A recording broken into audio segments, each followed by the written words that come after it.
Howdy, Vine Trippers. I wanted to take just a moment before the show begins to tell you a little bit about the Texas Wine Lover website and app. It is a definite must-have for anyone wanting to explore the Texas wine industry. Now, they have a website. It's txwinelover.com, but they also have an app that you can actually download to your phone. You can find it on the Apple App Store or on the Google Play Store for Android devices. And it's going to be kind of your one-stop shop for when you go out to visit these great places. So you get to listen to them here on the podcast or watch them on YouTube to learn about these wineries. But when you go to visit, make sure you're checking out that app, because I'm sure you're probably going to want to visit other places in the area as well. And you can do incredible searches. It's the most comprehensive listing of winery information in Texas.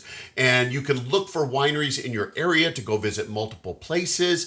You can sort those listings by finding out ones that are kid-friendly, maybe some that are pet-friendly. If you want to look for events or things that are going on, if you want to find those that can host RVs, just about any category you can think of, you can actually sort those listings and find wineries around you to go visit. The app is free to use for you and I. So it's a perfect, again, hand-in-hand tool when you're going out to visit wineries. Listen to them on this podcast, watch them on YouTube, and then start making your plans to go visit and use the Texas Wine Lover app when you go.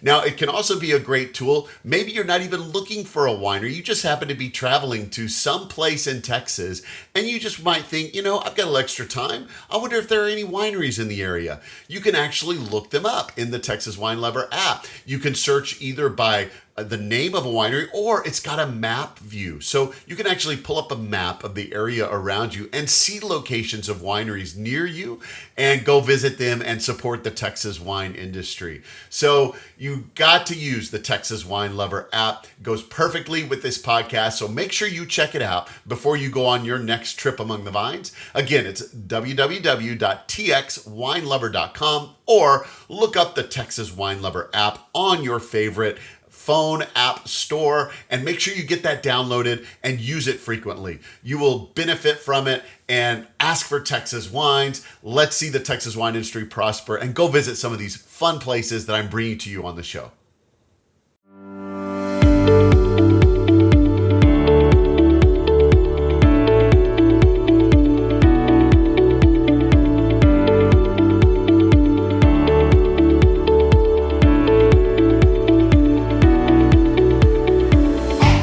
Texas Under Vine, an exploratory podcast to scout out the best that Texas wine country has to offer. I'm your wine guide, Scott, and I'm here to lead you on an auditory expedition to the vineyards and wineries across the great Lone Star State. Each episode will cover a different vineyard, winery, or wine-related business operating in Texas. You'll hear interviews, descriptions, and details about each location that will excite you to visit and experience them for yourself. Ready to plan a wine tour? Use these episodes to choose the most interesting spots for you and your friends to check out. Most of all, enjoy hearing about the rapidly growing wine industry in the state and what makes our wines and wineries the best.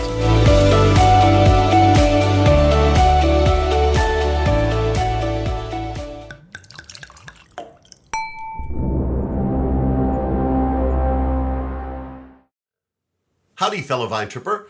Welcome to episode 73 and the season 3 finale for Texas Under Vine and this third season.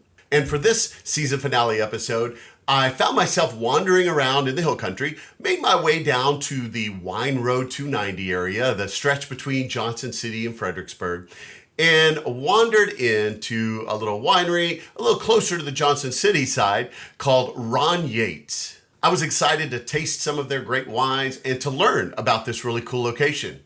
Now, the owner and namesake of this particular winery, Ron Yates, actually had a really interesting journey into wine, which you'll get to hear about a little bit in the episode interview. But just to let you know, a sneak preview, he actually, during college, studied abroad and was planted in Spain with a family, where one of the people in that family actually owned a vineyard that grew Tempranillo. And while he was there, he fell in love with the Tempranillo wine and wine varietal. Now, another fun fact about Ron is, besides that love for Tempranillo that he developed there in college, he actually comes from a little bit of a storied past in Texas wine. His cousins Ed and Susan Aller actually started Fall Creek Vineyards, which you've heard on one of these episodes here in the podcast. So Ron had a little bit of inspiration there from some of his family who have already shown that you can be successful with growing grapes and making great wine here in the Central Texas area. And so that really inspired him to get into this business. And that very inspiration actually led him to purchasing his first vineyard. He purchased Spicewood Vineyards back in 2007 from the original owners there, who had been growing grapes there for many years. And he was excited to be able to have an existing property that already had a vineyard up and running so that they could then go in and maybe plant some of their own things, but they already had other things in the ground that were functional and ready to go. And his father and his mother and his sister actually joined him in as co-owners in this whole project, making it a truly family experience. Now, Spicewood Vineyards isn't actually on the wine road, but it is still in that Hill Country area, near that area, just southwest of Austin, again, near Spicewood, where it gets its name. And Ron had wanted to have some sort of a presence there on the Wine Road 290 because it does get so much wine traffic and tourism and things like that. But he felt like it just would kind of diffuse some of the things that they were trying to do there at Spicewood to try to open up another tasting room there on the Wine Road, or to try to move it, in which they already had the expanding vineyard and didn't want to do that. So actually in 2012, Ron decided to buy some land there on the Wine Road location, and he actually opened Ron Yates there in 2016. And with Spicewood, he'll explain in the interview, they really focus in on the grapes that they're growing in that vineyard there. And with the wines at Ron Yates, he really wants to focus on going out to some of the best growers and vineyards around the state, bringing in some of the best fruit that Texas has to offer to make incredible wines out of that. So it does fall under a different brand. It is actually Ron Yates, owned there by Ron Yates, of course, by his name. Who also owns Spicewood, so don't get them confused. They're not the same winery. They're two different ventures that Ron oversees and is a part of. So this episode is about Ron Yates there on the Wine Road and his location and what he's doing there. And I mentioned a moment ago that they focus on trying to bring in great grapes and fruit from all over the state. But in addition to that, they do have about 4 acres of vines planted on that property. Ron mentions in the interview that he found the soil to be really, really good at that particular location. So he said they have about 40 to 50 acres there. So they have a lot of room to expand and even plant more on site there if that's where he feels the future is going for him. If you talk to other people who are in the know about the Texas wine industry, or even just frequently go out to the Wine Road area, Ron has developed a little bit of a reputation for his Tempranillo, which I mentioned earlier that he got his inspiration from the Tempranillo grape when he was studying abroad there in Spain, and it's just always been very close to his heart. And so he's widely known for the different things that he does with Tempranillo. He has a few different variations on it, but he really feels like it is the grape that best expresses the terroir that we have here in Texas, whether that's the terroir here in Central Texas, up to the High Plains, or other locations. So if you haven't had a chance yet to try a Tempranillo from Ron, you're missing out. You really have to get there soon and try some of these Tempranillos. And in addition to Tempranillo, he's also become known for a Hill Country Sauvignon Blanc. Now, that Sauvignon Blanc is actually from Spicewood Vineyards. And it's an interesting story because that particular grape varietal doesn't typically thrive very well in the heat that we have here in Central Texas, especially. It really prefers a little cooler weather, and yet he has found this incredible expression of Sauvignon Blanc in that Spicewood Vineyard. Now, he knew about it when they first purchased Spicewood Vineyards, and they knew about this little plot of Sauvignon Blanc, and he was originally going to pull it out and replant it with something different because, like modern thinking, like we all are, Sauvignon Blanc doesn't do well in the Central Texas area, so he was just going to take it out and replant it with something else. But apparently it had won some awards, and people were saying, no, you really need to try the Sauvignon Blanc from these grapes. So they decided to leave that part of the vineyard in, that little section there, and it's kind of formed this little microclimate, little micro terroir, where this Sauvignon Blanc grape thrives there at Spicewood Vineyards and makes incredible wine. He's won multiple awards for this Sauvignon Blanc, and it is definitely something you need to try, especially if you're a Sauvignon Blanc fan. It's really fun to be able to taste a Texas Sauvignon Blanc, especially from the Hill Country, from Central Texas, where again, this grape isn't known to thrive. And besides all these great wines that he's got there at Ron Yates, he does have some really exciting news for the future going on. He is in the process of building a brand new expanded tasting room there on that location on the Wine Road. If you've driven down in that area over the last year or so, you've probably seen some of that construction going on at his location there. And it's a really exciting improvement. I was given the pleasure of getting a sneak peek of the tasting room. Once we finished the interview, Ron took me through there and gave me a personal guided tour of what he's got going so far, as well as the vision and the ideas that he has for certain things and what he wants to look like when it's finally open. Now, they have suffered a few construction delays. They had originally wanted it to be open this past October, but with the construction delays, weather, all those things in Texas that affect the grapes also affect construction.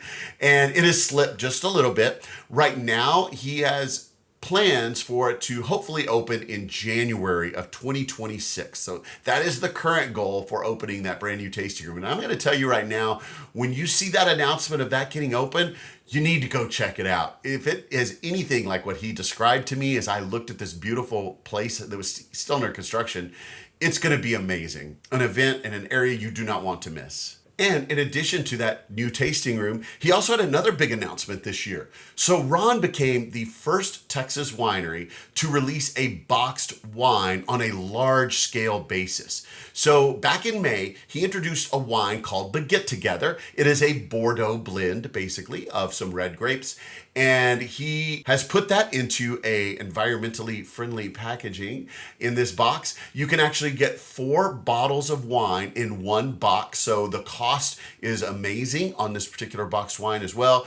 And I know what you're thinking. You're thinking, boxed wine? This isn't your Franzia. This isn't your Boda box. This isn't these other things that you've seen out there. This is a high quality, professionally made Texas wine. This isn't leftover grapes that they had from someplace. This is a high quality Texas wine that instead of being put in a bottle and sold for $50 a bottle, it's actually being put into a box where you can get about 4 bottles for the price of one.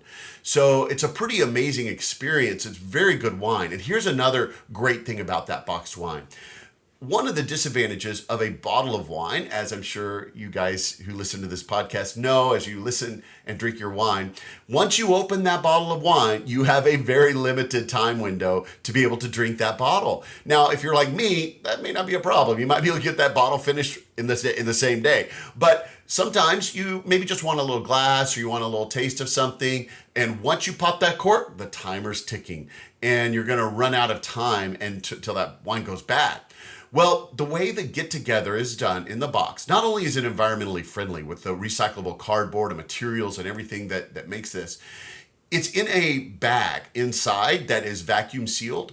And the way it's done with the gas and everything, when you open it, it doesn't let any air get in, because that's what's going to ruin your wine. Once you pop that cork, that oxidation gets in to take the wine downhill.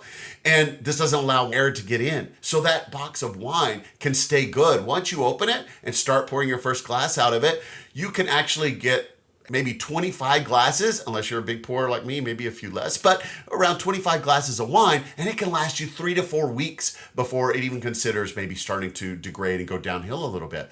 So you can open up this great box of wine and share it with friends. Maybe if you've got a big party, it really goes throughout and gets wine for everybody at the party. Or if you're like me, you just want a little glass of something and you don't want to worry about the whole bottle, you don't have to. You can get a glass of wine from this box and it will last for a long time. Just keep coming back to it over time for 3 or 4 weeks. So it's a really amazing experience of what he's done. It's been very successful from what Ron says so far for this first trial that they did here with this Bordeaux. And he's hoping to bring out another couple of varietals of wine as well into the box form, maybe this next May. So be watching for that. This was kind of the trial run. Seems to be doing really well. So if you haven't had a chance to try that, make sure you go out and get a box of the Get Together. All right, let's get down to the brass tacks of the interview here. Now, I've been trying to pin down Ron Yates for an interview for 2 years at least, maybe since the start of this podcast. And he is so incredibly busy. He's great at what he does. He has a busy schedule, and it's very hard to get him settled in. But I finally was able to get him pinned down and had an afternoon with him there at Ron Yates to be able to pick his brain, learn a little bit about his story, get some of the details on this exciting new tasting room that they're building, what their philosophy is on their winemaking, all of the different things about Ron Yates. So I know you're just as excited to hear that story as I was to finally get him. So without further ado, let's go listen to that interview.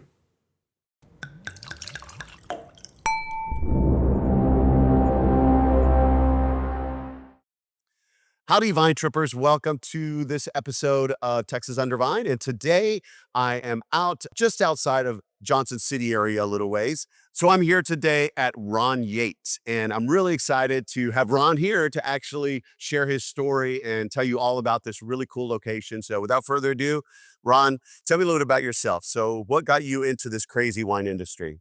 Well, in 1999, I had pretty below average grades at the University of Texas, and I was finishing my sophomore year, and I went to meet with the registrar, and she was like, "All right, we got to pick a major and we got to figure some stuff out." And I said, "Well, I think I want to go to law school." And she started laughing at me and then Looking at really your transcript going, and then realized I was telling the truth and was like, "Okay, so we're gonna put a plan together." And about halfway through the planning, she was like, "Oh no, you have 15 hours of Spanish left to take at Texas, and those are weed out classes. We can't do that. We've got to go to Spain and live with a family and do the class there because it's pass fail with no grade attached." And that's, you have 4 semesters, 5 semesters left, and you have to get a 4.0 almost every semester to get your grades up or something close to that. And this is going to really screw you up. And so I did that in 1999, and I lived with a family whose son grew Tempranillo, and I fell in love with the grape while we were there, and it just kind of sent me, into a fascination with wine from that summer. And my cousins Ed and Susan Aller started Fall Creek, first people to plant grapes in the Hill Country on their more beautiful part of our family ranch. And we used to kind of chuckle at them back in the day. What were they doing? And we ended up following in their footsteps. And so that was really the impetus, was falling in love with Tempranillo. My mom hates it when I tell this story, but and I think Mom, don't turn this part off right now. but right in like 97, right when I went to UT, my mom had told my father that no more scotch. Scott, we're done coming home and drinking scotch. So when I came back after a month or two at UT, came back home for the first time, the downstairs bathroom had been turned into a wine cellar. And so my really good friend and winemaker Reagan Sividon, who owns Sandy Roads, Reagan and I would play a lot of dominoes with my dad and his friend around the breakfast table and dive into all the really expensive cabs that he got tricked into buying, That's back in the day. hilarious. So that was really kind of what started my wine journey, was the trip to Spain and dad getting kicked off a scotch. Well, did you end up coming back and finishing and getting into law school? I did. I went to law school, graduated from law school. I found out early on that my G, C, and D on the guitar was not going to get me into the music business. Okay. So I started a record label with a buddy of mine, and we did that for 3, 4, 5 years until iTunes became fully functionable and independent record sales just went. So he fired me as an everyday employee in 2007, I believe. And so I had to, and by that time, my mom and dad and I had really gotten into wine. We'd been out to Napa a bunch. We'd been out to Sonoma. We were drinking a lot of wine. We were trying a lot of things, and we were really gotten into the consumer side of wine. And, we'd been reading about what was happening somewhat, hadn't really taken off in the Hill Country in '07 yet, or in the state, but we were really, at first I really wanted to go out. I'm a 7th generation ranching Texan. I was the first one to not grow up on the ranch in a long time.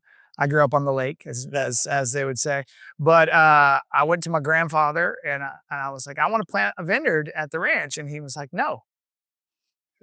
so Not gonna happen. so we were like, all right, we're gonna figure something else out. And Spicewood Vineyards had been for sale for a couple of years, and we went to look at it a few times, and it just kind of fit. The Manigolds were wonderful people, and they, land prices. That was an interesting time in the Hill Country. They'd put the Spicewood on the market in 2002, I believe, and had not risen their sale price in 4 or 5 years. And my brilliant real estate attorney father was like, we can buy this place and my dumbass kid can run it into the ground and we can sell the land and make a bunch of money in a couple of years. But then we got a couple of years into it. It was like, oh, this is for real. We're doing this. And so, but yeah, it was kind of a culmination of all those things. But Spain was the big impetus.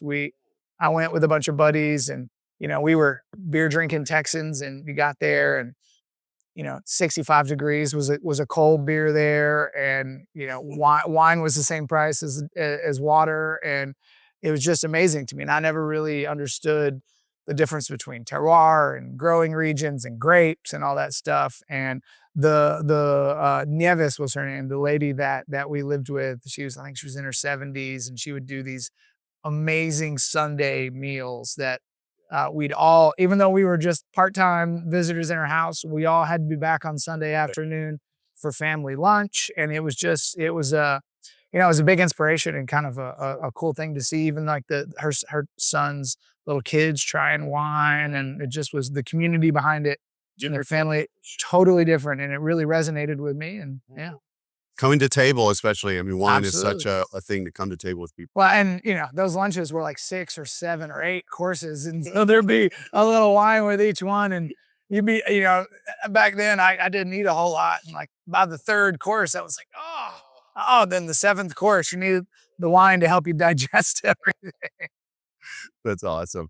Well, that's really cool. So you got going there at Spicewood, and then we are now here at a different location from Spicewood at Ron Yates. So tell me a little bit about the story of this location. Yeah. So when we bought Spicewood, there wasn't a whole lot. I mean, it was getting started on 290, but there was Becker, there was Pedernales. I mean, Chris had just started. There were a couple wineries here, but it wasn't the hotspot that it was. And we looked over here at some properties, but I really, really wanted to have our hands in the dirt and not just be a tasting room. I really wanted to grow fruit. I wanted that to be, I had the mistaken idea early on that we were going to be able to grow everything we needed ourselves. I learned that one the hard way. But I really didn't just want to be a tasting room. Like, to me, I wanted to prove that we could make some of the best wines in the world with fruit we grew ourselves and things that maybe that's the control freak in me. I don't know.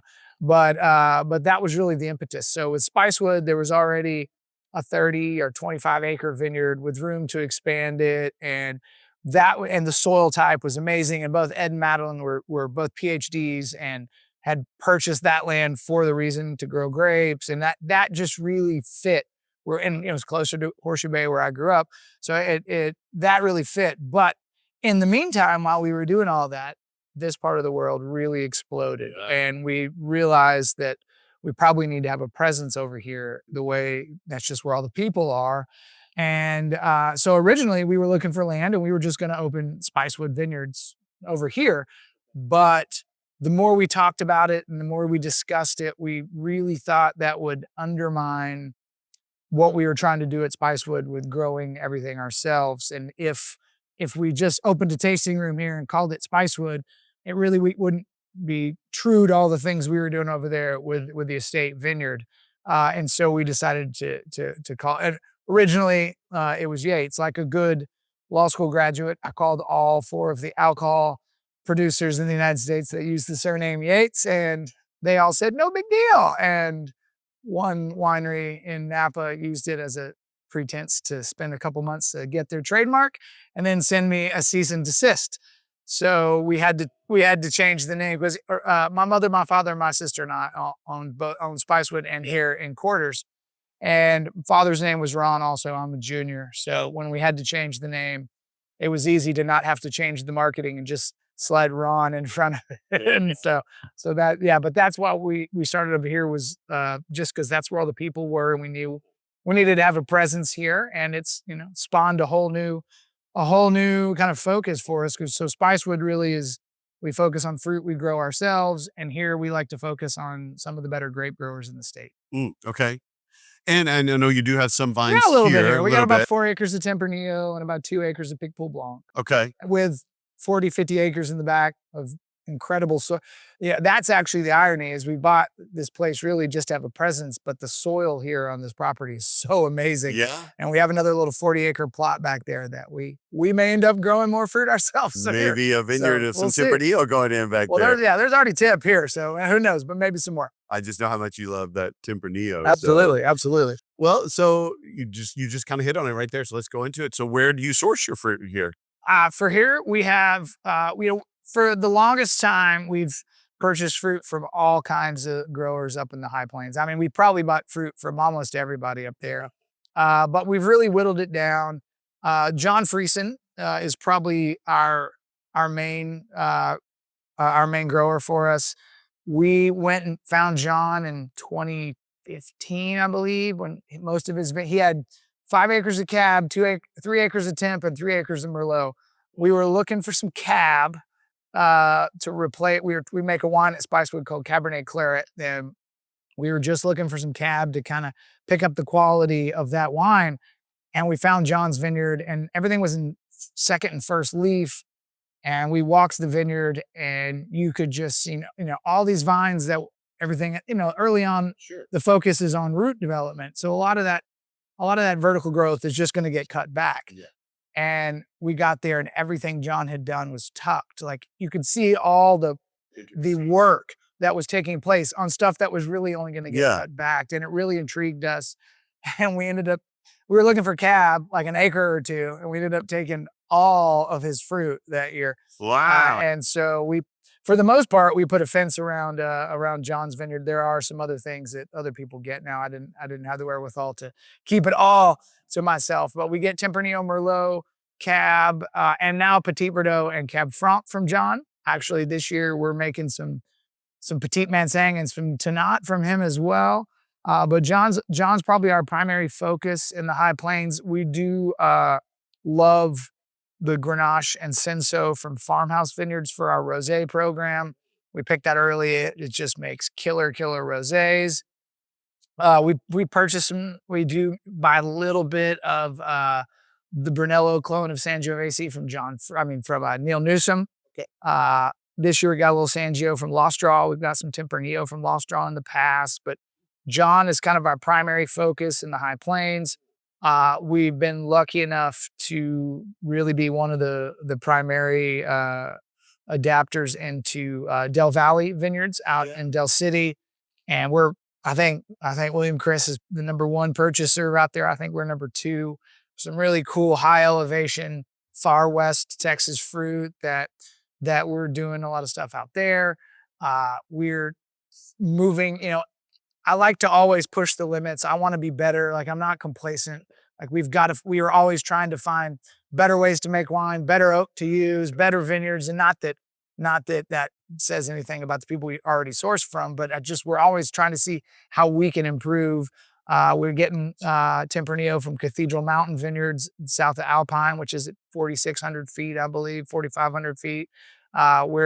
We've got some focus on doing some stuff in Fort Davis. And so we're just always, how can we get better? How can we push the envelope of quality for Texas wine? And represent all those different terroir areas from all over the state. Absolutely. Even. Absolutely, yeah. And that's really cool. So when you get all that fruit, do you bring it back and process it here? I know we're sitting in the barrel room here, but is this your location? We make everything here. For the first couple of years we had this place, we were still making wine at Spicewood, but all these machines are a lot newer, and we were like, it's better to have everything centralized for us. So we make everything from Ron Yates and Spicewood's here. We also make both our winemakers, Reagan Sivanon and Josh Fritchie, make their respective wineries. Tatum Cellars and Sandy Road wines are made here as well. So a lot of fun stuff happens. We also make wine for a couple other small producers. Little custom crush. Yeah. So it's a big operation here. But yeah, this is where we where we try to do everything. Some years we may press off the rosé fruit up in the high plains from farmhouse just to get it off the skins and press before we drive it back. But for the most part, we try to do everything here. We try to be in control. Yeah. Get everything here and do it. So you got your hand in it all. Well, as a winemaker, what are some of your favorite wines? And I know I answered one of them, but what's some of your favorite wines to make? I mean, Tempranillo is my favorite thing to make, bar none. Yeah. I always like the word for Tempranillo is malleability. Okay. If that's even a word, it's malleable. Tempranillo can be made big and heavy, like tannic. It can be made soft, like Pinot, and everywhere in between. And it probably thrives in the middle somewhere. But I really love that we can go vineyard by vineyard with different expressions of Tempranillo. I believe it's the grape that's suited most for the state. Obviously there'd be folks that argue and say that, no, it's Morvet or it's Tannat or it's, Sagrantino or Aglianico or whatever. But I think for us, it's what we do. It's our bread and butter. We probably do 6 or 7 different single vineyard Tempranillos every year. We do some blends. That's kind of, my primary focus. Ironically, I never thought, when we bought Spicewood, I probably drank 5% white wine. You had to struggle. Had to be real hot to get me to drink some white wine. But that Sauvignon Blanc off that property has really, really been a game changer for me. When we bought it from Manigolds, they had sold, 2004 was the last year that they had made wine. They had sold their fruit in 05 and 06. And everybody was like, you have to try their Sauvignon Blanc. It's amazing. And I was like, Sauvignon Blanc in the Hill Country? Yeah. I don't believe you. And at that point, there wasn't a bottle to be had because it had been 3 years since they'd made wine out of it. And I was like, I don't believe you. We're ripping it out. And thankfully, the nursery that year did not have enough Tempranillo vines for us to rip it out because we pulled a whole bunch of Spicewood out and replanted. We made the decision to we'll keep the Sauvignon Blanc in the ground for another year until we can get the rest of the Tempranillo in, and we'll whack it out. And then we made that first Sauvignon Blanc in 07, and I was like, oh, we make Sauvignon Blanc. We won a bunch of gold medals with it, and I was like, and so, all right. So you extended your lifespan. Absolutely. And that's become one of my favorite wines we make. Really? That Sauvignon Blanc. And so that's always a fun one for me to make, especially because it's got the whole, I love to do things when I'm told I can't do it. I don't know why I enjoy that, but I've always loved doing things, whether it was good or bad, doing things I was told I can't do. And Sauvignon Blanc is a real big personification of that. There's no reason, and a lot of vineyard sites, Sauvignon Blanc's not going to work. We have a really sandy loam soil on the southern part of the vineyard. It's almost like a sand volleyball pit there. It drains incredibly. It's on a 6-7 feet of topsoil, which in the Hill Country, 6-7 feet of topsoil is rare. Yes. Here we're in the same thing. Here we have this little alluvial spot where we've got a whole bunch of red clay dirt. And it's all on top of limestone. And so that Sauvignon Blanc drains really, really well over that sheet of limestone. And we have to do a lot of, vineyard practices, shoot thinning, keeping a crop low, a lot of leaf thinning, a lot of, it's on a little slope, so a lot of airflow through to keep cool. But, it works really well. And we keep being told you got it to a science now. Well, thank you. But I love, those are probably 2 of my favorite wines to make. I mean, every year, it changes though. That's the uniqueness of Texas wine. All my California winemaking buddies have spreadsheets, and they're like, oh, it's the 3rd week we're doing this, or it's the 6th week we're doing this. And if we were to try to make wine that way, 3rd week it'd be out the door, and we really have to roll with the punches. And every year is, it's kind of cliche, but every year really is different here. We had rain in the middle of the harvest in 25 like nothing else. And you always have to be on your toes and be able to switch your focus and be able to change your approach every year. And I think it makes it more difficult, but it also makes it more challenging and more fun. It keeps you on your toes for Absolutely. sure. Unpredictability. Yeah. I always like to ask winemakers, are there any varietals that you have not yet really worked with that you kind of always had a thing as a winemaker that I would really kind of like to work with this particular varietal? I don't know if there is anything we haven't worked with. Tannat's probably one of my least favorite grapes in the state that everybody loves. It's just not my thing. But we're rocking it for John this year, and we got it. And the numbers, the science on the fruit that came in this year was insane. In fact, him and I haven't made the ultimate decision whether we got into the winery. I haven't decided if I'm going to buy it from him or if I'm just making it for him. But Tannat's probably that grape for me. I'm not a huge lover. Aglianico is a wine a grape I'm intrigued by. My buddy Dave at Dukeman really kills it with the Aglianico, and it makes everything I've had has been delicious. So, that we may hop on that, sometime down the road, but really, I try to keep our same focus. I mean, Cab was a perfect example. I was still kind of an anything but Cab kind of guy. It's just not my favorite grape in the world, but I appreciate that it's a lot of other people's favorite grape. And before we found John's fruit, Cab wasn't a thing we were going to make. In fact, our winemaker had to talk me in to bottling the 2016 Cab. We had brought it in and blended most of it away. And November of 2018, he was like, "Hey, we're going to bottle this Cab." And I was like, "No, we're not." He's like, "Yeah, we are." I'm like, "No, we're not." And he's like, "Come humor me and come taste it." So we came in the winery and we tasted the 16, which had been in barrel for 25 months at that point. And I was like, "Man, that's good." And he's like, "Well, try the 17." And I was like, "Oh, that's good also." And then we tried the 18. It was grapes 4 weeks ago. Right. And it's really tough to do Bordeaux fruit successfully year in and year out consecutively in Texas. It's easy every once in a while to do it great, but to do it great year in and year out requires really great vineyard practices, a great location, all those things. And they talked me into bottling that 2016, and I think we won double gold and 96 points at San Francisco Chronicle that year. And I was like, "Oh, we make Cab now." Hey, I could admit to learn from my mistakes. Well, you're letting the wine tell you what's right. I may think I'm right all the time, but I've learned, at least been able to learn when I'm not right and move forward with it. I gotcha. Well, what about some of your other wines that you have here in the tasting room? So when a listener comes in to taste some of your wines, what can they expect to see? Yeah. So, we're going to usually get you with it, especially here at Yates. We'll start you off with Viognier. Del Valle is just I love to make Viognier a lot like a Sonoma Chard. A little bit of new oak, a little bit of neutral oak, a lot of stainless, really layer flavors in there. Love that wine. Usually move to a rosé. I think right now we're showing the Farmhouse Cinsault rosé. And then go from light, softer red wines into heavy. We've got a little Sangiovese from Phillips Vineyard, which is just killer right now. Then a Tempranillo or two, and then usually that Cab. And then the kind of, and great irony again, is this Merlot or a Merlot-based blend has been really fun for us. We have a wine called Amalgamation, which is kind of a right bank style, heavy Merlot, little Cab, little Petit Verdot that we finished with, and our 2019, which we just released the 21. The 19 just left the tasting list, but that one got 93 points from Suckling, and so doing some cool stuff with that.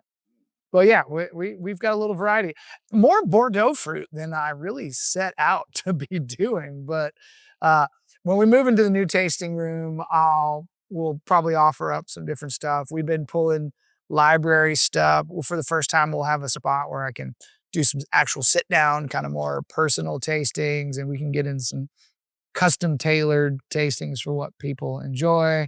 I could do a solo Tempranillo list where you'd try, a couple Tempranillo blends and 3 or 4 different single vineyard Tempranillo stuff, which I'm excited about getting into that. But yeah, we're a pretty wide variety, but to be honest with you, it's gotten a little Bordeaux heavy. The Cab Franc from John Friesen has turned into a pretty spectacular wine for us that, again, was not on the plan, but Not on the radar. Not on the radar. But if it's gonna be, we can make it well and we can really do it well, then why not?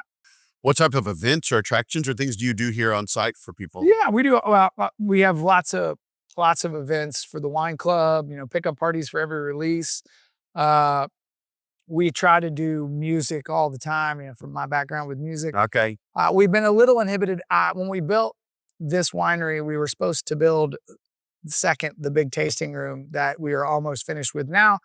But I blew out the budget on the winery and we didn't have the funds to go straight into that. So we built the current tasting room. And, in 2017 was more than enough space. It could cater to all we needed. But the last, 10 years or so, the industry's really grown. And with our size and scope over there, we really haven't been able to offer a lot of that personalized sit down kind of one-on-one tasting, more kind of intimate stuff, which we're trying to improve, and that will improve on that with a new tasting room. But we love to do concerts and events. We do a wine called The Good Guy, which was what I used to call when I was a little kid. I could not pronounce the word grandpa, and apparently it came out as Good Guy. And I was the first grandchild, so it stuck, and he became Good Guy. Then my father was Good Guy to my grandchildren, to my children, and my niece.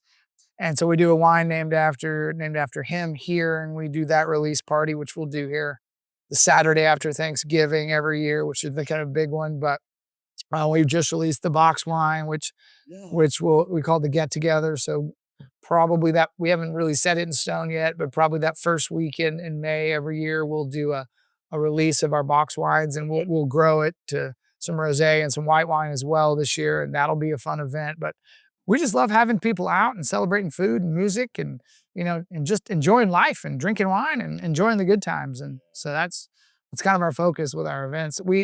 We haven't been able to do as much culinary stuff yet because we haven't had a kitchen, and introducing the kitchen into the new winery will really allow us to get into some food and wine pairing, which is kind of what we've been lacking a little bit overall. But that's just such a cool element of winemaking and wine enjoyment, is adding food and, that change. In fact, when we first bought Spicewood, there's a guest chef from Horseshoe Bay who was from New York, and I believe he came down for 6 months to learn how to do barbecue, but he was at Horseshoe Bay Resort, and he came and he's like, I want to do a wine dinner. And I was like, well, our wines, I'm not really proud of them yet. I don't know. And he was like, trust me, it'll be great. And he came and tasted, 4 or 5 wines, and we put a dinner on, and I was so nervous, and that first time to see how wine made specifically for each dish, and the wines tasted better than they ever had. The food was amazing, and that combo, it just unlocking Elevates everything, it right? was so amazing. Both sides. And that was a really great eye opener for me early on, to be like wine's not just about having fun, enjoying it with your buddies. Like, it's that, the wine dinners in Spain were great with Neves. Like, it was great to have that, but truly focused wine pairings with food, how it elevates. Intentional. The elevation of all the flavors is just incredible. And that's something I really dig. And you're building, for those listeners that haven't been here yet, you're building a new tasting room over here. So tell me the story of that. Yeah, brand new, should be open. We were aiming for October, November, but as construction goes, probably looking at January. But we'll have a couple different big bars, a pizza oven, a full kitchen. We will, our manager, Dan, keeps telling people it's a restaurant, but I have to remind him it's a kitchen. But we'll probably do some steak nights and stay open later some nights, but really it's just a way to get to have some really cool culinary aspects of what we're doing. We have a couple different private tasting areas in there where you can rent out, or we'll probably start each weekend doing a couple different sessions of library tastings with some food pairings. And it just really is going to open up a lot of opportunities for us to do different things that we just don't have here. That's nice. Give you some room to spread your wings a little bit. And, also the weather changes in Texas pretty quickly. It can be super hot, super windy, super cold, rainy. And so we finally have an indoor area that people can sit down and be in the AC or be out of the rain and do all those things that we can't really accomplish in the current tasting room. Yeah. Well, those events sound really cool. One of the ones that I came to here that was really fun was the Friesen Frankhof. So tell me a little bit about that event. Yeah. John, back to John, probably the person we buy the most fruit from. I made an agreement with John when we decided to take all the fruit that I didn't want anybody else to have access to it. And like I said, there's a few other folks that get his fruit now, but I wanted to be in control of that because I knew how good of a grape grower John was, it's like I made an agreement with him. He's like, if you want to plant anything, I'll buy it. Let's just talk about it beforehand, but I'll figure it out. I'll buy all the fruit. And he came to me, and I believe it was January of 22, and was like, "Hey, we still have that agreement." And I was like, "Yeah, absolutely. What do you think about planting?" He was like, "Well, I already planted 4 acres of Cab Franc and 4 acres of Petit Verdot." And I was like, "Oh, okay. Not two grapes that we really work with, but okay. I got a couple of years to figure it out." He was like, "No, I planted them in 20, so you're going to have 4 tons or 4 acres of 20 tons each of both fruit." And then, fortunately, in 2022, you got a little hail. It was the only things that were not under hail nets yet. We got nipped with a little bit of a hail, so we ended up only bringing in about 4 or 5 tons of each of those varieties in 22, which was totally manageable for us. But as we moved forward, I was like, I got to figure out how I could do it. And the Petit Verdot, we can manage. We blend it away. We can do some things. But I was like, Cab Franc, we never even made that. I don't know how is that going to work in Texas with our heat? Like, it's just not a grape that's widely even grown or made in Texas. There's a few producers that do it, but how are we going to do this? And I was like, all right, I'm going to pick 4 or 5 of my favorite buddies and winemakers, and I'm going to give each of them 2 tons with the agreement that we all get to start at the same exact spot. I brought the fruit in. They all came and picked it up here. So we all started from the same spot. Chris at William Chris, Andrew at Lost Draw, Michael Bilger at Signor. We brought it. Michael Bilger is a Dega. Sorry, Michael Barton. Those Michaels. Michael Barton, and then in 24 we'll bring in Ben Calais. Oh, cool. Ben didn't take the fruit in 23 because he wasn't there to produce it the day of, and he didn't want to have a leg down against the rest of us. But there'll be 5 of us, and it's a really great opportunity to show how winemaking differentiates the same raw material. You start from the same exact spot, and just little winemaking decisions, yeast, barrel, aging, how those things affect the end product. And it was a great experience this year. I think we sold 500 tickets. This place was just packed. And I loved it because all the wines were underlyingly the same. But Michael Barton had a lot of oak on his. Lost Draws was a little fruitier because they didn't have as much. Ours and William Chris's was pretty similar. I thought it was a really cool journey, and the fact that Cab Franc's not, I don't know if it was a Tempranillo or Mourvèdre thing, it would have had the same relevance. Right. But it was cool at a grape that not a lot of people have a lot of experience with, and some really great winemaking talent, and just seeing how those subtle differences in the production side can really affect the end product. And I thought it was great. We're going to have our meeting pretty soon for 2026, but we'll probably incorporate a dinner and some discussion on the Friday night beforehand, because everybody was like, I want to know how you did it. And so I don't know. I was really, what started off as a way to quell some of my costs became a really cool idea. So. Yeah, I loved that idea of, because you go different places and you taste the same wine in different places. There's so many variables, the different terroir, where it's grown and all that. So to have the even playing field of the exact same fruit, to really then be able to pinpoint the winemaking choices and differences of how a wine can be affected in the. Well, and even more so than that, like there's a lot of folks that get Neil Newsom's Tempranillo. There's a lot of folks that get Farmhouse, Sangiovese, but they have different harvest dates. They have there's a lot of variables that go into it. This was like everybody is starting from the exact same spot. And a lot of customers might not know, like, the difference between picking a grape on a Tuesday or picking grapes on Friday doesn't seem like a lot, but there's a whole lot of difference when you get to finite maturity in grape. And that harvest decision makes a huge difference. And for everybody to truly start at the same place and to get to see the winemaking aspects on display was really cool. And the fact that the grape, ironically, I was pretty unhappy with John when he told me he'd planted Cab Franc, and now it may be one of the best. It may be the best grape Another happy on the accident. whole property. Yeah, That's it. It was fascinating. Really cool event. So listeners, you got to check that one out sometime when it comes up next year. Well, you mentioned a moment ago, and I wanted to dive into that a little bit. Your box wine. get together. That I know that that has been released recently. So tell us a little bit about the story of that. It's been a very pleasant surprise for us.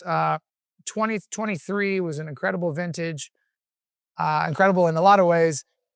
John Friesen had so much fruit that year. I probably could have bought an Aston Martin for the extra amount of fruit that we took that year.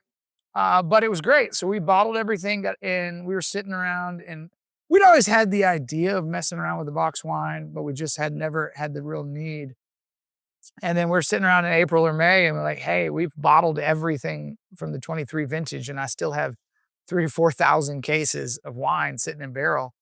And then everybody had the same aspect. Like, it wasn't, a lot of times we can sell off some bulk wine to some other people, but nobody was in the market for bulk wine. I didn't have the money to get all that packaged and then try to have to figure out how I was going to sell all the extra stuff.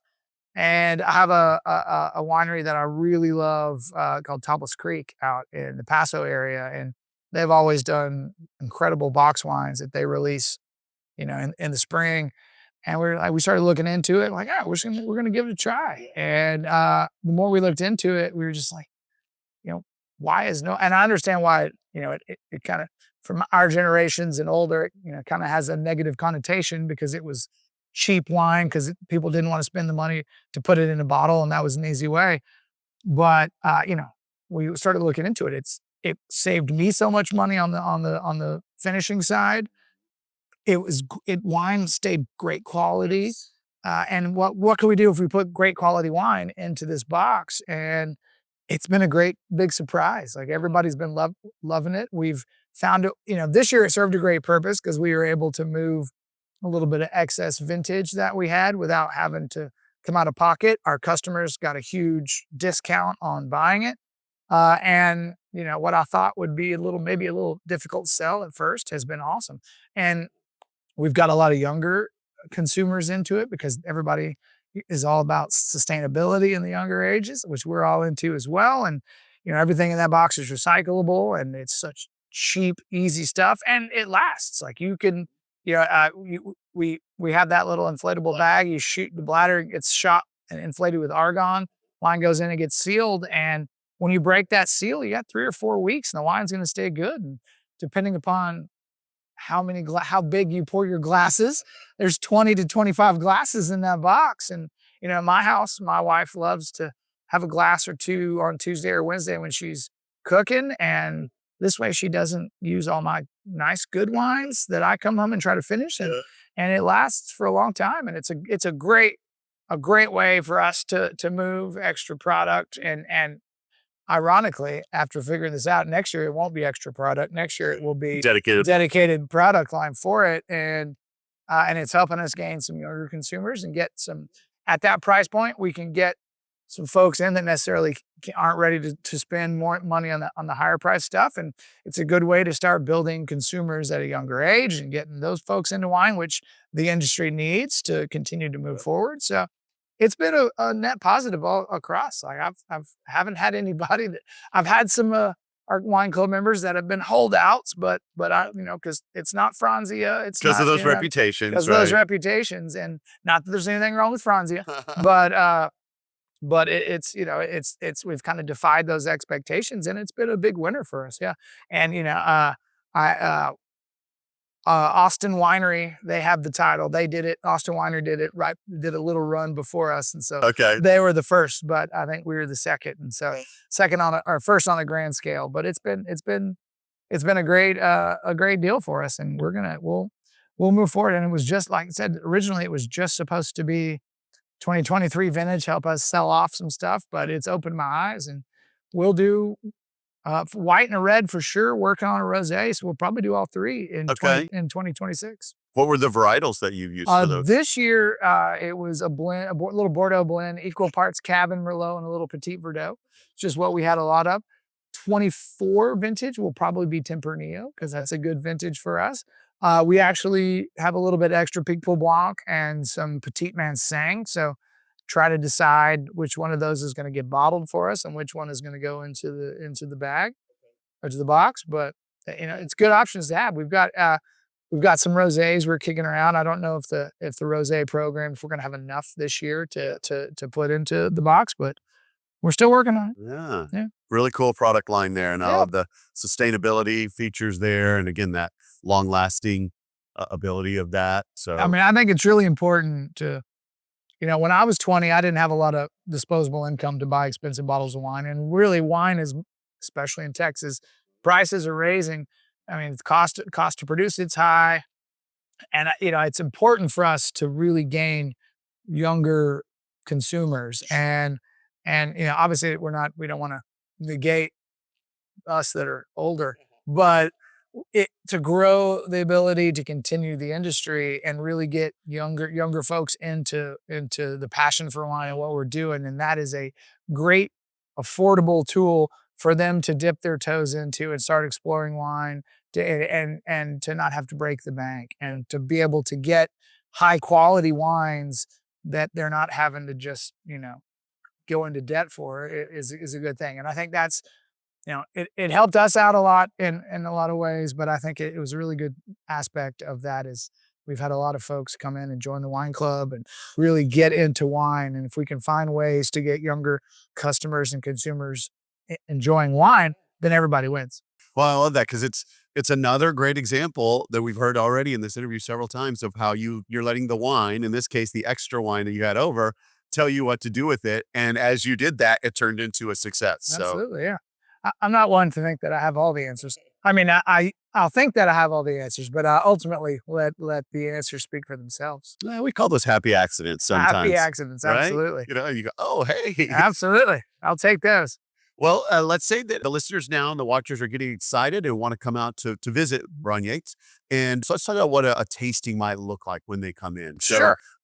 if someone comes into the tasting room and they're going to do a tasting of your wines, do they pick the wines or is it a set flight of wines or what does that cost? Do they need reservations, things like that? So we certainly take reservations, but I've always been of the thought process that, I mean, I don't wear socks often. Obviously, I'm pretty laid back. Like, if you want to come in, we want you to come in, and we will always make room for people. Now, we're not, big groups. We kind of have to have some reservations, but we're always open for people to come in and try.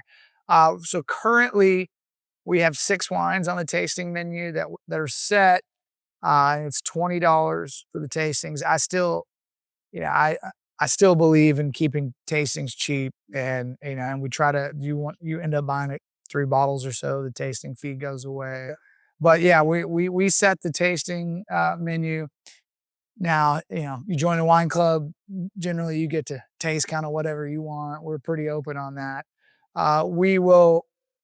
It's an interesting time to have this interview because we're in a little bit of a transition period. When the new place opens, we'll have an all red tasting, an all white actually, we have an all red tasting now, but we'll have we have our normal tasting, which is like a white, a rosé, and 4 reds. We'll have we have an all red, which is 6 reds. I think we'll be able to do all white tasting, which will be 6 different whites and sparkling and that. So it's not necessarily customizable, but we always, if somebody comes in and they're like, I really want to try that wine, we're going to try to make it work. Okay. Yeah. And then what about pet friendly, kid friendly? Yeah, we love kids, we love pets. I've got 1 dog at the moment, usually have more. We have pets all the time at the current tasting room. We will probably be a pets outside when the new tasting room opens, just because we got food and a lot of the things going on in there. But we always love pets. We always love kids. I mean, that to be able to include the whole family on an outing, let the kids run around outside while mom and dad are sitting down enjoying a glass of wine and everybody's enjoying themselves. Like that's to me, that's what it's all about. Yeah, keep the family together. Absolutely. There, so. What about your operating hours? We are 11 to 6, 7 days a week. Okay. Yeah. And then I know you've got with the new tasting room, you're going to have these great food options coming out currently right now. Do you have any kind of food options or can people bring their own food? Yeah, we do cheese plate. Oh yeah, you can always bring your own food at the moment. We're still, we will probably be that way still because, I wouldn't want to turn somebody away that is like, well, we want to enjoy a picnic, but we don't. Or dietary options. Yeah, or absolutely, things like that. absolutely. But we will have more options as we move forward. But yeah, we are certain we have cheese plates, we have, some different snack bites in the tasting room that people can buy. So Okay. yeah. Do you have any maximum group sizes? I mean, not no. Like if we will always try to accommodate, obviously if 30 people show up, it might be a little more difficult for us, but we're going to do the best of our abilities to accommodate everybody. And sometimes if you show up unannounced, we might not be able to make it work for you, but we will always try our best. So do you have a big group? Make sure kind of get some heads yeah, up. give us a heads up. We can always make it work. What would you say are some of your busier and slower seasons? What's the best time to come visit?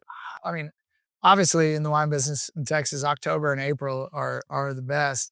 But it's especially with the new tasting room where we can be inside. Like I think some of the best times are going to be the summer because the traffic's not as bad and we can get it. You can get really personalized, intimate tastings with focus from all of our, we have incredible people that work for us that are super knowledgeable that we try to work with to really understand what it is we're doing. I mean, all the employees get to do harvest with us. They get to be here for bottling.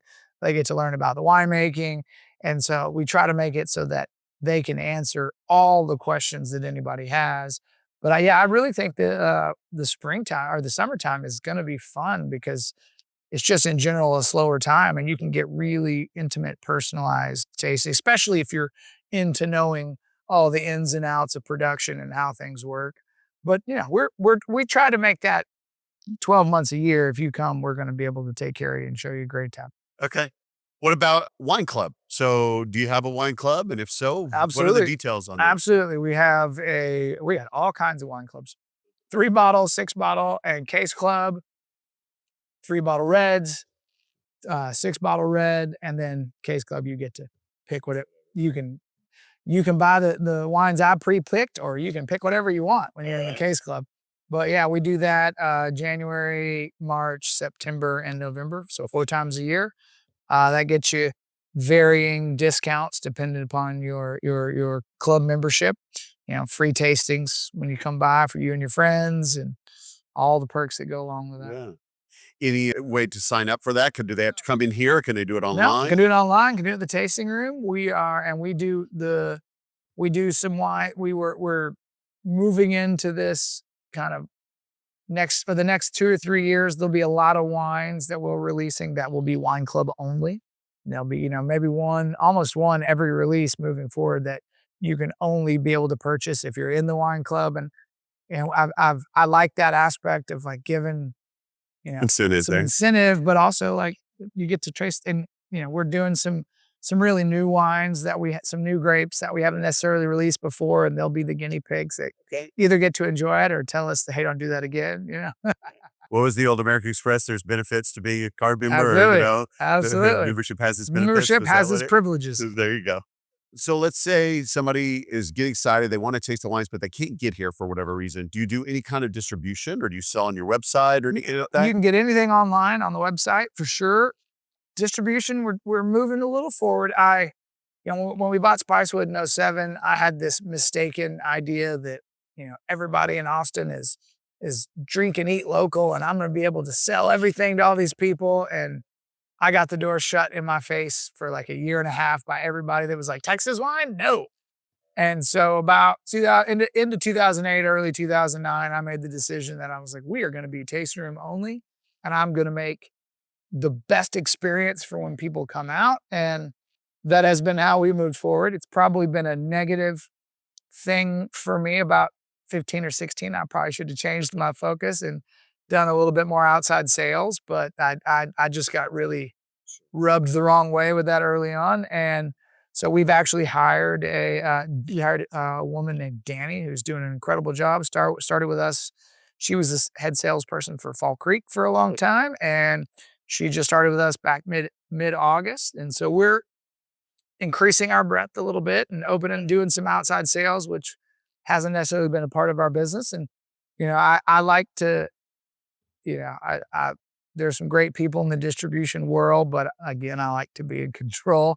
So we don't have a distributor. So we're working with those smaller, local, kind of more customer-based places to grow that way. Self-distribution kind of Absolutely, things. absolutely. Okay.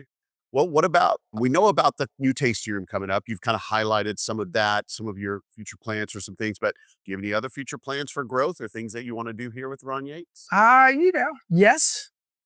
Anything that you can share? No, I understand, but I mean, right now we're focused on getting that tasting room open and really improving the customer experience out here. Not that it's not great yet right now, but our big focus is on the ability to show the customer what a little bit more of what we can do. And like I said, we've been a little inhibited by not a lot of seated tastings and a lot of indoor space at our current tasting room. Was great in 2016. We've grown so much that on a really cold or windy or hot day, we're kind of limited. When we get busy, we're kind of limited. So really our next 6 months is focusing on getting that tasting room open, really improving the customer experience when they're out there. Not that it's bad, but just really trying to fine tune that to really focus on the quality when people come and what they get to experience from us.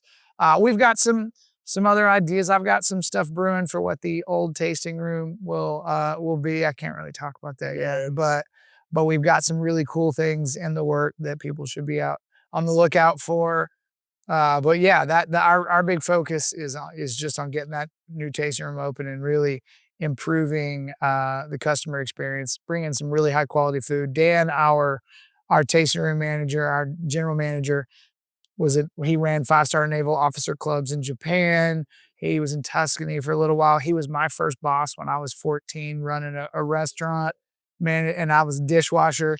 So we're really bringing that food aspect and some customizable and library tastings, really kind of focus on all the great things that we do and getting to show having an avenue to show those better. That's kind of our focus for the next few months. So. well, it's clear that you are an innovator and that you are not one to sit back and just rest on your laurels. You're always looking for new ways for those happy accidents to happen and those great things. Well, happy accidents happen when you're working hard to make them happen. Exactly. They don't and happen that's when the you're key. doing nothing. True. All right. Well, there's a lot of great places in Texas that people can go to drink great wine. So what is it that, in your opinion, really sets Ron Yates apart that would make a listener say, I've got to put that one on my list and get over there as soon as I can? I think it's because our continual focus on improving every aspect of what we do, whether it's working with the great growers that grow the best fruit in the state, whether it's buying the best barrels that we can buy, whether it's our timing on our aging, whether it's the trials with different wines. Every focus that we do, much to the chagrin of my business partners in the last 18 years, has been how do we improve? Not how do we make money? How do we improve? How do we make better wine? How do we have a better experience for the people that are coming out? How do we improve on what we are doing? That is our continual focus. Our mission statement has been, how do we make the best wine in the state? Not how do we make money on the best wine? Not how do we, all do better? How do we make the best wine in the state? And how do we show that to the customers? And so, I mean, that's been my continual focus since day one. Sometimes to a negative effect on the bottom line, but that is the reasoning. It's why I got in this business. I didn't do this just to making wines fun and it might be fun for a while. Like, we continually push the envelope on how do we get better? How do we improve? How do we ultimately make better wine than anybody else that's doing it right now? How do we get better? And I think it shows in our wine quality. I think it shows in who we are, both in the customer side of it and our production side of it. And so I think that's the reason to come see us, because we're trying to do it better than everybody else.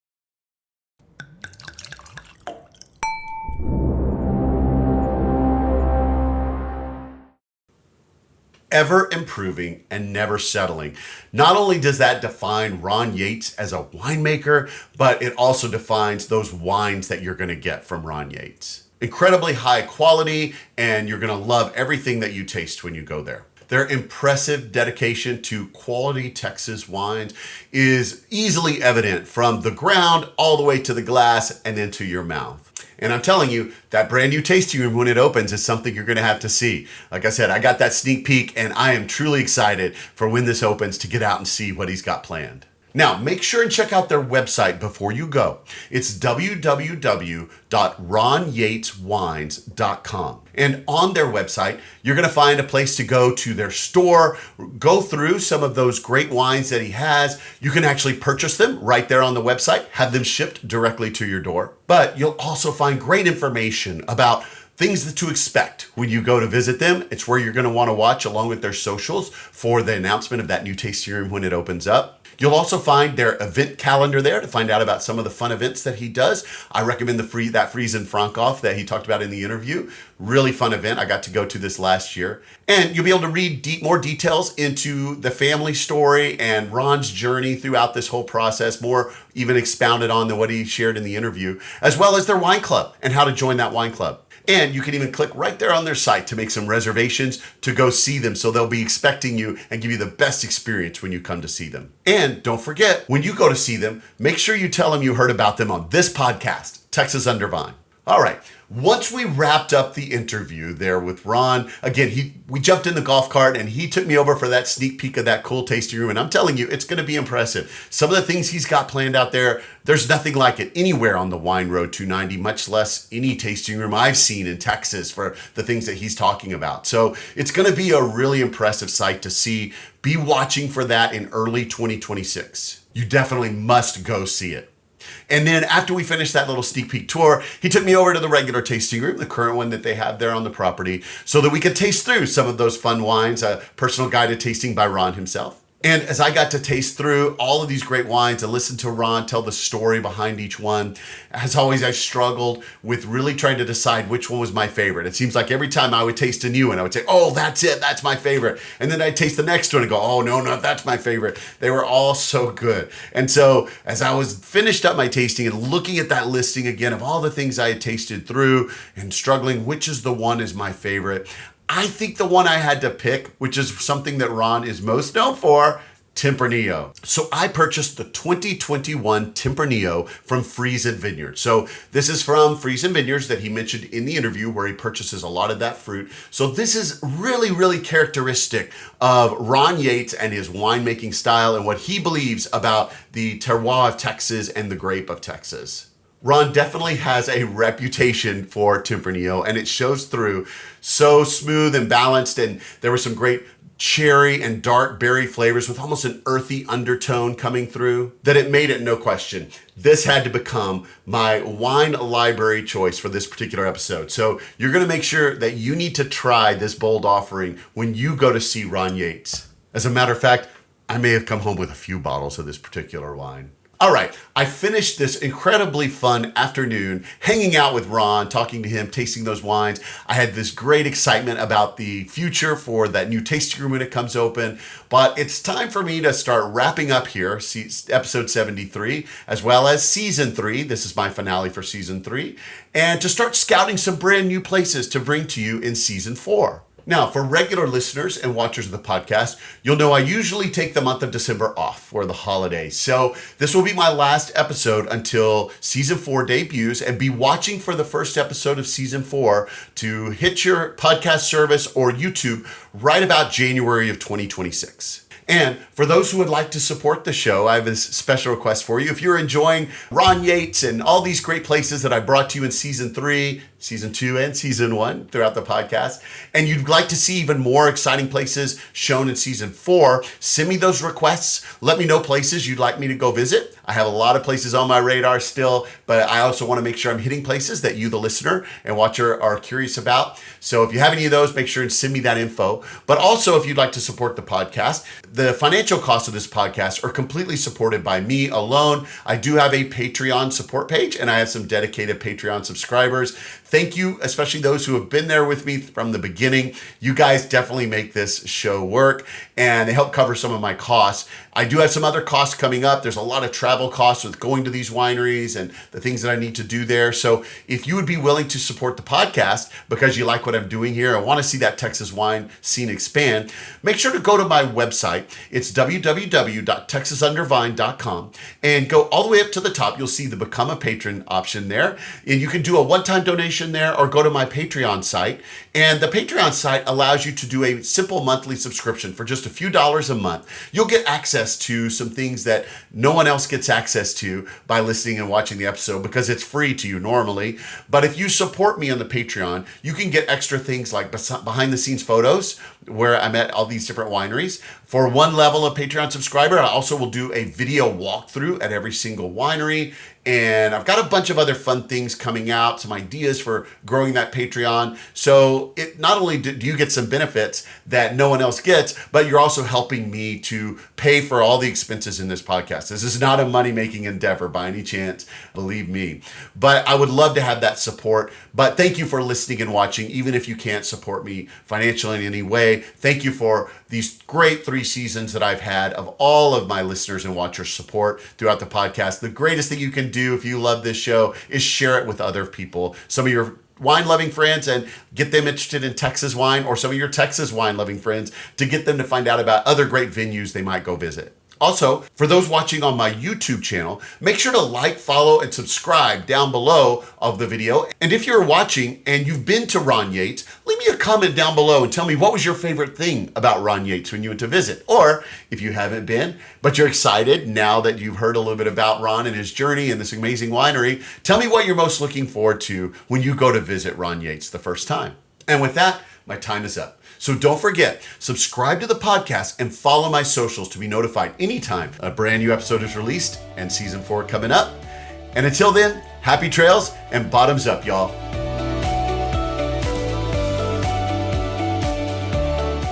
Thanks for listening to Texas Under Vine. We strive to provide you with the best information about wine businesses all over Texas. Be sure to check out our website at texasundervine.com and follow us on our socials at Texas Under Vine to stay up on all the upcoming episodes. Please email us with any suggestions or feedback. Also, contact us if you're interested in donating, sponsoring, or advertising on the podcast, just to help us cover our expenses and bring even more great info to you in future episodes.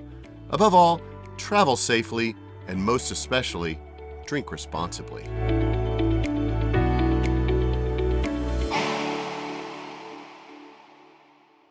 Howdy, Vine Trippers. Before we go, I wanted to direct you to my website, www.texasundervine, because there you're going to find a whole host of things. Besides access to the audio versions and the video versions of the podcast, you can also get those on any podcast provider, and then the video on YouTube.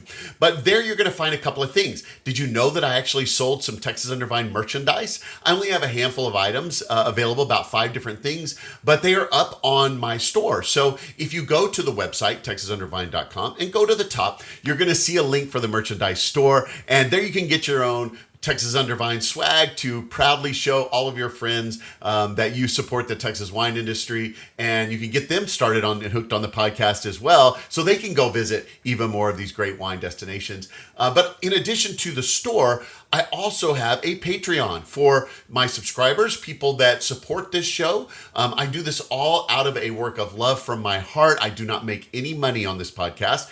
I'm actually in the red because I support it all out of my own pocket as a teacher. And it's mainly because I love wine and I love the Texas wine industry. So if you're willing to help me do that and you'd like to see more of these great episodes, hear more from these amazing winemakers, learn more about some fun destinations for you to go and visit on your own, I would appreciate if you would be willing to subscribe to my Patreon. So at the top of my website page, again, you'll find a Become a Patron link.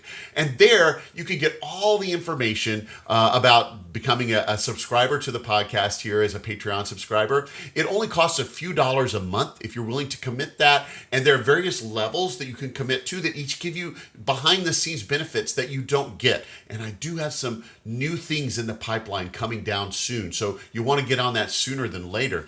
But right now you can get things like behind the scenes photos at different wineries. You can get things like at one level, you'll get a video walkthrough of the winery. So for every episode, I will post a video walkthrough of me taking you through the winery itself so you can see what it's like before you go. And then at one level, you can even find out before everyone else where I'm headed the next week on the show as it comes out. So you'll know before everyone else. You get a sneak peek.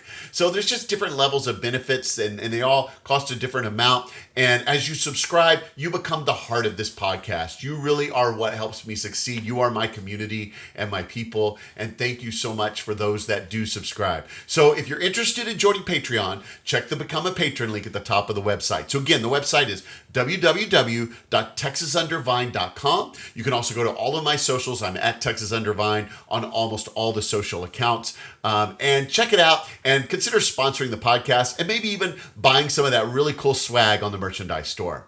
Happy trails and bottoms up, fine trippers.